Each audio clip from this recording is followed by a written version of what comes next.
On the eastern edge of Silicon Valley in San Jose, California, sits a dentist. Nothing about it announces itself. The sign is the same yellow and red you've seen many times. The parking lot is unremarkable. The coffee is endless and cheap. But in 1993, three engineers walked through the store with an idea, and the world would never quite be the same. Jensen Huang was 30 years old and had just left his job at LSI Logic. His two colleagues, Chris Malachowski and Curtis Brame, had also walked away from stable jobs. Together, they had no offices, no funding, and no finished business plan. What I had was a question.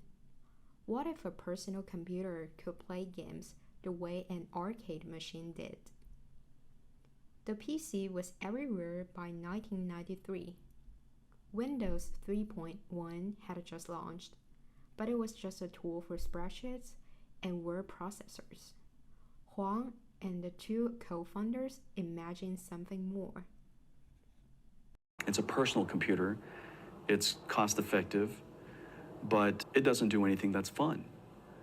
And you could run spreadsheets with it, you could run word processing with it. But what if you turned this thing into a 3D computer and bestowed upon it all of the capabilities of a game console or a workstation, but created it for the needs of a consumer? And what you would do with it is play games. And so that simple idea is what started NVIDIA. So they came here to this booth. For the coffee you could drink without anyone chasing you out, and they began to build. But before they could begin, there was one more question they had to answer.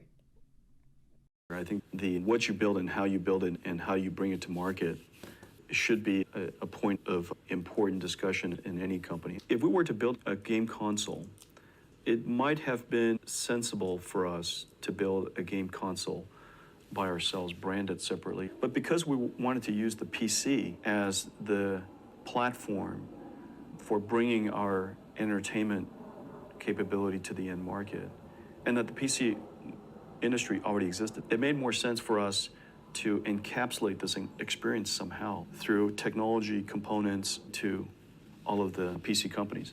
The benefit of doing that is if we do something really great, then the install base grows more rapidly. If the install base grows more rapidly, the content developers, the game developers will find it more attractive. They would develop more games for it, which helps the install base grow further. It was a decision made right here, not to build a whole machine, but to build a thing inside a machine that would change everything.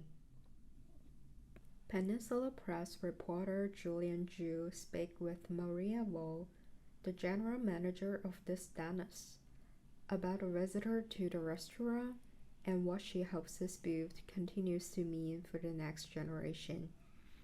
And how do you think the store connected to the Silicon Valley? Yeah, so since they heard about that Mr. Jensen Huang is considering this dentist location as the booth where his first investment was something in here. That's what he told her. That's what we heard, right? That's why he's always looking back that in all of his business that it played an important role as their growth, right? So people are coming here in tourist buses from all over the country, like particularly in Taiwan or Japan or some other Asia, and some also from other states, just to when they're visiting here for the Silicon Valley. So they come here to visit and look for they were inspired by the NVIDIA. Thank you. So it seems like a pretty popular place, huh? Yes. So even we receive a call, is this the NVIDIA store? They call it an NVIDIA store, but it's like dentist.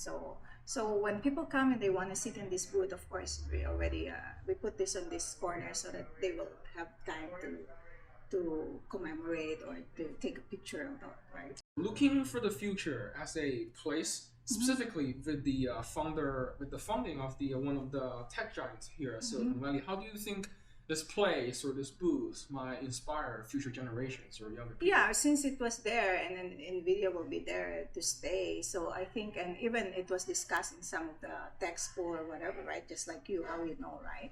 So I think that will be like just an inspiration since this location will be here for a long time as well. So we're just thankful for that, and then we appreciate the people coming in here and look forward to see the booth and see the story behind it and as an inspiration. And we as in our team, we make sure to give our best to give our the great food service, great service, and our food expectations will be always our priority. Great. Thank you so much, Maria. Yeah, thank you. For Huang, the connection to dentist runs deeper than most people know. His family immigrated to the United States from Taiwan when he was a child, and he had his first hamburger at Denny's and his first milkshake. Also, his very first job at 15 was as a dishwasher at a Denny's in Portland, Oregon. From this booth, Nvidia grew into a company that defied how computers see the world. Its graphics chips powered a generation of video games. Then they powered scientific simulations and the AI system that can now write, reason, and create. By October 2025, Nvidia became the first company in history to reach a market capitalization of over $5 trillion. It started here with 3 engineers, a bottomless cup of coffee, and a question about what a computer could be. From Peninsula Press, this is Macy Lee.